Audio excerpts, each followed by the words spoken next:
Hello friends, welcome back to my channel. कैसे हो आप सब? आई होप आप सब अच्छे होंगे और अपनी अपनी लाइफ में बहुत खुश होंगे। तो मैं प्रतिमा फिर से एक नए रिएक्शन वीडियो में, और आज की रिएक्शन वीडियो में हम बात करेंगे जगत दीदी और उनकी जेठानी के बारे में। कौन सही कौन गलत, किसने क्या कहा और किसने क्या किया। तो वीडियो को फुल वॉच कीजिएगा। वीडियो अच्छा लगेगा तो इसे लाइक कीजिएगा। चैनल पे नए हैं तो प्लीज़ चैनल को सब्सक्राइब कर लीजिएगा और बेल आइकन को भी प्रेस कीजिएगा ताकि मेरे आने वाले हर वीडियो का नोटिफिकेशन आप लोगों को मिल जाए। तो हम बात करते हैं जगत दीदी की, जिनकी जो जेठानी है वो ब्लॉग्स लेकर आई व्रत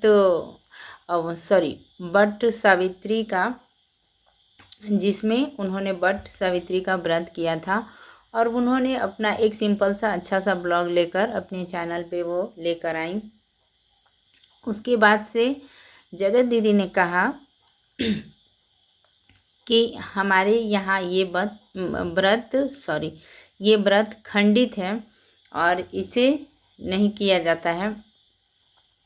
तो ऑब्वियसली जाहिर सी बात है कि अगर एक ही घर की दो बहुएं हैं और एक अगर अपने चैनल पे बोलेगी कि ये व्रत खंडित है, और दूसरी तरफ जो दूसरी बहू रानी है वो अगर उस व्रत को करती हैं, तो तरह तरह के कमेंट्स और तरह तरह के सवाल ऑडियंस पूछेगी ही पूछेगी। और जो चारों तरफ से वो कहते हैं ना कि चारों तरफ से कोई कुछ कोई कुछ कोई कुछ, तो ऐसे करके चारों तरफ से सवाल और सवाल के समझिए कि बौछार होने लगेंगे।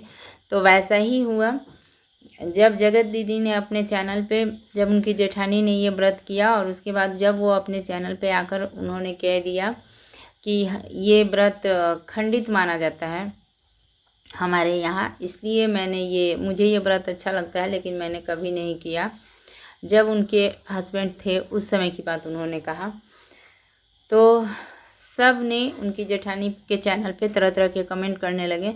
तो इस पर उनकी जेठानी ने आकर कहा है कि हमारे यहाँ ये व्रत खंडित था, लेकिन कब? जब हमारी सासू माँ के समय, जो उनकी पीढ़ी थी, उनके समय में किसी ने ये व्रत नहीं किया, ना सासू माँ ने ना चाची सास ने, जो भी हैं उन्होंने नहीं किया। लेकिन अब जो है करीब 15 साल हो गए हमारे घर पे एक इस व्रत के दिन ही एक लड़का हुआ और एक गाय का बछड़ा भी हो गया है।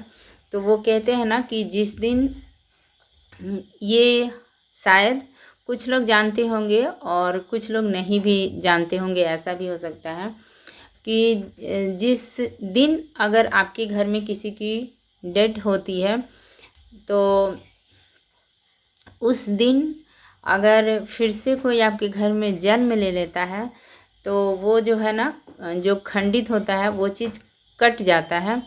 आप उस दिन फिर से सब कुछ कर सकते हैं, क्योंकि जिस दिन आपके घर से कोई जाता है और उसी दिन फिर आपके घर में कोई, चाहे बच्चा हो या बच्ची हो या गाय का बच्चा हो, जो कुछ भी है, अगर आ जाता है तो उसको फिर से शुभ दिन माना जाता है और उस दिन पे हम कुछ भी कर सकते हैं। तो ये बातें जगत दीदी की जेठानी ने कहा कि ऐसी बात है कि ये था, लेकिन अभी हमारे समय ये ऐसा हो गया और उस दिन जन्म हो चुका है करीब 15 साल पहले। तो मैंने ये व्रत अब मैं करती हूँ। और ऐसा भी होता है ना कि जो व्रत आपके घर नहीं हो रहा है और आप अगर अपने मायके में जा रहे हैं, वहाँ पे अगर सारी औरतें या आपकी भाभी वगैरह या जो भी हैं वो सारी औरतें अगर वो व्रत कर रही हैं, तो आप वहाँ पे ये व्रत कर लेते हो। तो ये कहा जगत दीदी की जेठानी ने कि पहले खंडित था, लेकिन बहुत पहले से सब ये खंडित जो था ये कट चुका है उस दिन पे। अब हम कर सकते हैं, ऐसा हो गया है। तो ये सारी बातें थी। और ऐसे भी देखिए व्रत क्या होता है, व्रत किसी भी व्रत को आप भूखे रह के अपने मन से भगवान की पूजा अर्चना करते हैं, तो कभी भोले बाबा की, कभी माता रानी की, कभी गणेश भगवान की, कभी श्री हरि विष्णु की, तो बहुत सारे वो कहते हैं ना कि इष्ट देव हैं, जिसमें जिसकी जो मान्यता होती है या जिसमें जिसका मन लग जाता है। तो बहुत सारे लोग हैं कि सोमवार का व्रत करने लगते हैं, बहुत सारे लोग हैं जो मंगलवार का यानी कि बजरंग बली का व्रत करने लगते हैं, कोई गुरुवार का, कोई शुक्रवार का। तो देखिए व्रत करने के लिए किसी से परमिशन लेने की कोई ज़रूरत नहीं है। और क्योंकि भगवान का पूजा करना तो कभी गलत हो ही नहीं सकता है। और ऐसे बहुत सारे लोग हैं जो पहले नास्तिक थे, बाद में उनके साथ कुछ ऐसी घटनाएं होती हैं, कुछ ऐसा होता है जिसकी वजह से वो फिर से आस्तिक हो जाते हैं। और बहुत सारे ऐसे आस्तिक भी होते हैं जिनके साथ कोई ऐसी घटना हो जाती है जिसकी वजह से उनका मान लीजिए कि मन थोड़ा सा भगवान के ऊपर भी कभी कभी है ना कि इंसान को अगर आपके साथ बहुत बुरा हो जाता है तो क्रोध आ जाता है। तो भगवान से कोई भी इंसान चाहे कितना भी ये कर ले, लेकिन अब बहुत दिनों तक नाराज़ नहीं रह सकता है। फिर से वो कहीं ना कहीं धीरे धीरे करके भगवान की आस्था में आ ही जाता है। ऐसा मैंने भी बहुतों को देखा है और आप लोगों ने भी देखा होगा। तो भगवान की पूजा करने से, भूखे रहकर और अपने पति के लिए व्रत करने से क्या गलत हो सकता है, ये अपनी अपनी सोच है। और चलिए रहा बात कि अगर घर में नहीं होती है, तो ऐसा होता है कि बहुत सारे घरों में जिस दिन कोई व्रत है या उपवास है और उस दिन आपके घर कोई अनहोनी हो गई होती है, तो वो जो पीढ़ी होती है ना, उस पीढ़ी में ये व्रत लोग नहीं करते हैं। और उसके बाद से जब किसी की जन्म उस दिन हो जाती है ना, तो किसी भी जीव की जन्म आपके घर उस दिन हो जाती है, तो फिर से आप उस व्रत को कर सकते हैं। ऐसा मैं भी जानती हूँ और बहुत सारे लोग भी जानते होंगे। तो ऐसा होता है। तो जगत दीदी ने नहीं किया, क्यों नहीं किया और क्या कारण था, ये सब नहीं कहा। लेकिन जब यहाँ पे मैं यही कहूँगी कि यहाँ पे कहीं ना कहीं जगत दीदी मुझे बिल्कुल गलत लग रही है। क्योंकि अगर आपके घर में वो व्रत हो रहा है और आपकी जेठानी कर रही है, तो इस पे ये कहना ही नहीं था कि हमारे यहाँ पे ये व्रत खंडित है। इसी की वजह से ना इतना सारा ये जो है अभी इतने हाईलाइट में है ये जेठानी और जगत भाभी का एक दूसरे को लेकर ऐसी बातें कह देने से ही जगत दीदी की ना इतनी सारी बातें बढ़ गई। एक सिंपल सा उनकी जेठानी ने अपना सिंपल सा व्रत का ये ब्लॉग्स डाला था अपने ऊपर चैनल के ऊपर, और बात कहाँ से कहाँ पहुँच गई। तो है ये मैं इतना ज़रूर कहूँगी कि कहीं ना कहीं जगत दीदी की आदत है कि सब कुछ ठीक है तो थोड़ा सा कहीं ना कहीं पिन करने की आदत मैंने बहुत जगह नोटिस किया है। हर जगह मतलब सब कुछ अच्छा चल रहा है, सब कुछ अच्छा है, फिर भी कुछ ना कुछ या तो फ़ोटो को लेकर या गानों को लेकर या कुछ भी थोड़ा सा पिन करने की जो आदत है ना हमारी जगत दीदी की, ये तो मैं नहीं कह सकती कि पता नहीं कब सुधरेगी पिन करने की आदत। तो बस इतना सा कि उन्होंने अपने ब्लॉग में जेठानी को लेकर पिन कर दिया कि ये व्रत खंडित है, जबकि वो जब उस घर की हैं और जब 15 साल पहले जन्म हुआ तो इस बात को वो भी चाहे जितने दिनों के लिए 2 साल के लिए ससुराल में रही हूँ या 3 साल के लिए रही हूँ, ज़रूर जानती होंगी कि हमारे यहाँ पे ये व्रत होता है।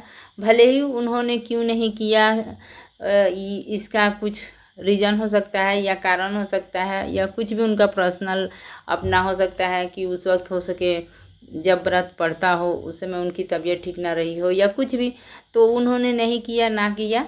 लेकिन जेठानी को लेकर ये जो थोड़ा सा पिन मार दिया ना कि ये व्रत खंडित है, बस इसी को क्या था, बस थोड़ी सी बात ऑडियंस को पता चलनी चाहिए। उसके बाद ऑडियंस सोचती है कि इस बात के पीछे क्या क्या है, हम सब कुछ जान जाएं। तो बस इसी वजह से ऑडियंस जो है ना तरह तरह के कमेंट करने लगती है, तरह तरह के सवाल पूछने लगती है। तो बस यही थोड़ा सा कारण है, रीज़न है, जिसकी वजह से देवरानी और जेठानी में ये जो अनबन है। और अभी फ़िलहाल जगत दीदी का अपने ससुराल वालों से अनबन ही चल रहा है। वैसे भी उन्होंने तासी के बर्थडे पे भी किसी को नहीं बुलाया था। तो कहीं ना कहीं अब जो कुछ भी हो उतना हमें किसी की बातों में नहीं ये करना है, जब तक वो खुद से आके किसी बात को लेकर पिन करे या ट्रोल करे तभी हम उनकी बातों को लेकर आते हैं। जब खुद से वो अपनी घर की या कहीं की बातों को लेकर नहीं आएंगे तो फिर हम लोग उस बात को नहीं कह सकते हैं। ये मेरा मानना है। बहुत सारे हैं जो कहते भी हैं, लेकिन मैं नहीं कहूँगी, क्योंकि जब कहीं से कुछ पता चलेगा या दिखेगा तभी मैं उस पर रिएक्शन बनाऊँगी या आप लोगों को बताऊँगी। तो किसी भी देवी देवता का पूजा करने में अब पहला बात तो किसी पे ऑब्जेक्शन उठाना ही नहीं चाहिए, क्योंकि कोई भी भूखे पेट रहकर और ख़ास करके भगवान की पूजा कर ना तो वो झूठ बोलेगा, चाहे कितना भी झूठा इंसान हो, लेकिन भगवान के दरबार में और भगवान के सामने ना झूठ नहीं बोलता है। या झूठ अगर पता नहीं, तरह तरह के भी इंसान हैं, कोई अपने फ़ायदे के लिए शायद बोल भी सकता है, लेकिन मैंने जहाँ तक देखा है कि कोई भी भगवान के सामने तो कम से कम झूठ नहीं बोलेगा और अपने फ़ायदों के लिए तो खास करके नहीं बोलेगा। तो ये सारी चीज़ें हैं, इस बात पे किसी को ट्रोल करने की ज़रूरत ही नहीं थी, ना ही ये बात करने की ज़रूरत थी। अगर इतनी थोड़ी सी बात, इतना थोड़ा सा पिन अगर जगत दीदी ने नहीं किया होता तो उनकी जेठानी को व्रत करने का इतना बड़ा सज़ा नहीं मिलता कि तरह तरह की बातें सुनने पड़ती और फिर उसके लिए उन्हें आकर जवाब देना पड़ा। और एक बात और है कि जवाब के लिए भी उन्हें बहुत जल्द गलत क्यों कह दिया गया, क्योंकि जवाब के लिए भी उन्होंने उसी को चुना जो खुद से जगत भाभी की तरफ से ही थे। उन्हीं के सामने जाकर उन्होंने अपनी सफाई दी और उन्होंने कहा कि मैं कहाँ गलत हूँ या कुछ भी। तो इस वजह से जो है ना बात थोड़ी सी और बिगड़ गई। और अगर वो बातें ना अपने दम पर उन्होंने अपने ये पे कहा होता ना तो इतनी बातें नहीं बिगड़ती और तुरंत ही सबके समझ में आ जाता। तो यहाँ पे थोड़ी सी उनकी जेठानी से ना गलती हो गई। तो चलिए, गलती हुई या सही हुई, लेकिन आखिरकार सच सबके सामने आ गया। और जगत दीदी की जो बातें हैं ना कि कहीं ना कहीं मैंने पहले भी कहा कि पिन मारने की आदत ना पता नहीं कब सुधरेगी, ये कहना मुश्किल है। और ख़ास करके कहीं भी पिन मारो या कुछ भी करो, लेकिन कम से कम पूजा पाठ पे और व्रत उपवास पे किसी का पिन मारने से ना थोड़ा सा कहीं ना कहीं हमें भगवान से भी डरना चाहिए। उस मामले में हमें नहीं बोलना चाहिए, मेरा ये मानना है। आप लोगों का क्या मानना है आप लोग कमेंट सेक्शन में कमेंट करके बता सकते हैं। तो ये सारी बातें हैं और कुछ विशेष नहीं है। इतनी सी बात का इतना बड़ा इशू हो गया। तो वो कहते हैं ना कि देर या सवेर सच सबके सामने आ जाता है। और एक बात और है कि हम लोग क्या है ना कि हम लोग शुरू से जो है ना हम लोग जगत दीदी को इतना अच्छा समझते थे कि वो आकर अगर कह देती थी कि ये गलत है इंसान, तो हम लोग तुरंत बिलीव कर लेते थे कि नहीं जगत दीदी कह रही हैं तो वो गलत ही होगा। कभी कह दिया कि ये गलत है तो उस पर भी हम लोग विश्वास कर लेते थे कि नहीं जगत दीदी ने कहा है तो ये भी गलत होगा। लेकिन जब सारा कुछ धीरे धीरे सामने आया और सारी बातें जब सबके सामने आ गई तो अब विश्वास करना मुश्किल है। और मैं ये भी कहूँगी कि कोई एक इंसान कितना सही हो सकता है कि सामने के पक्ष से अगर 10 लोग भी खड़े हैं तो सारे गलत ही हैं और एक इंसान सही है, ऐसा भी तो नहीं हो सकता है कि सिर्फ़ और सिर्फ जगत दीदी सही हैं।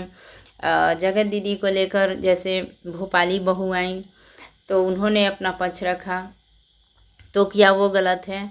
और फिर सरिता जेठू जी आया तो क्या वो गलत है? तो सारे लोग गलत हो सकते हैं, सिर्फ एक इंसान सही हो सकता है, ऐसा भी नहीं होता है। तो अब हमारे समझ में आ गया है कि ऐसा भी नहीं हो सकता है कि सारे लोग गलत और सिर्फ एक इंसान सही। पहले क्या था ना कि जगत दीदी के विश्वास का और प्यार का जो पट्टी हमारे आँखों पे चढ़ा हुआ था वो अब कहीं ना कहीं उतर गया है और हमारे भी समझ में आ जाता है कि ऐसा बिल्कुल नहीं हो सकता है कि सारे इंसान गलत और सिर्फ एक इंसान यानी कि जगत दीदी वो सही हैं। तो अब हमारे ही नहीं सारे ऑडियंस के भी समझ में आ गया है और ऑडियंस भी इतनी बेवकूफ़ नहीं है। तो बस यही था मेरा छोटा सा वीडियो अच्छा लगा हो तो इसे दिल से लाइक कीजिएगा और शेयर कीजिएगा, ज़्यादा से ज़्यादा सब्सक्राइब कर लीजिएगा। इसी के साथ मिलूँगी फिर नेक्स्ट वीडियो में, तब तक के लिए thank you, take care and bye bye.